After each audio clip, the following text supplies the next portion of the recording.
myself to be myself. Are they gay? Will you marry me? Marry who? You mean a boy marrying a boy? That's nice. Congratulations! This is crazy!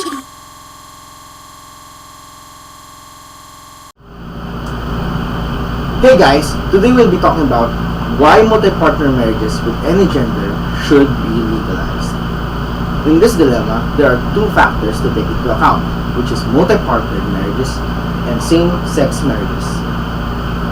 So first, what is multi-partner marriages? Multi-partner marriages, or more commonly known as polygamy, is basically marriages formed with more than one partner. This does not only occur only with one man and many women, but can also happen in reverse. On the other hand, same-sex marriage or gay marriages are marriages with the same gender. For this issue, we should tackle this one at a time.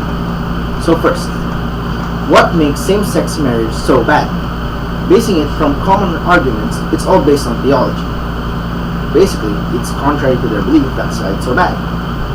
Judging same-sex relationships as pure evil or a devil's spawn. The first argument, and most common, is that same-sex marriage is not natural because it violates the natural order where it's supposed to be Adam and Eve, not Adam and Steve. However, in reality, marriage is a societal institution. Humans created marriage and not whatever God we believed in. Most nature-themed arguments are more homophobia or heterosexism, but it's not disapproving gay marriage. It's more of not being comfortable with homosexuality.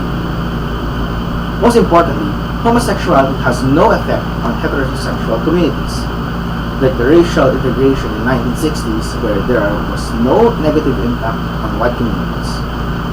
And this actually separates the church and the state, where one of the major reasons why gay marriage is legal was due to the church's interpretation that homosexuals are sinners. The Ten Commandments, or whatever covenant we made with God, does not make up our legal system. The second argument would be it could harm the children. Same-sex couples could harm children wherein a child should have a mother or father in order to flourish. And having same-sex marriage does not denies the child of having a normal life. Across multiple studies in social science demonstrate over and over that there is no difference in psychological outcomes between raised by heterosexual couples or homosexual couples. This means if I had two fathers or two mothers, it wouldn't have an effect on me psychologically.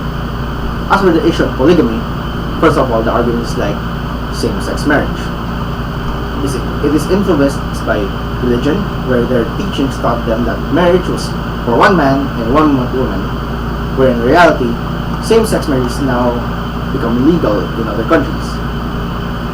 At the same time, polygamy already exists and has proven to be more efficient than having a normal one-to-one relationship. Because first, it makes child raising easier due to how difficult and demanding having to take care of a child is. Having other than one mother or one father could eliminate and reduce the amount of stress of early birth. And having more adults in the house means that money earned during maternity leave would be lighter, meaning more income. But most importantly, polygamy will ensure all surviving spouses are legally protected. In normal situations involving these, it is possible to recreate most of the protections such as inheritance, pension rights, and custody rights in polygamous relationships, so that second and subsequent spouses will have the same legal protection. However, it would take a lot of money. Nevertheless, legalizing polygamous relationships will extend these protections automatically to all spouses within the marriage. So in conclusion, if we integrate these facts, it would be clear that multi-partner marriages with any gender should be legalized. We just need the laws to evolve. If same-sex marriage was able to become legal, I see no other reason for polygamy not to be legalized. We can protect ourselves through laws, properly take care of our children, and give society a brighter side of the coin. So subscribe, and thanks for watching.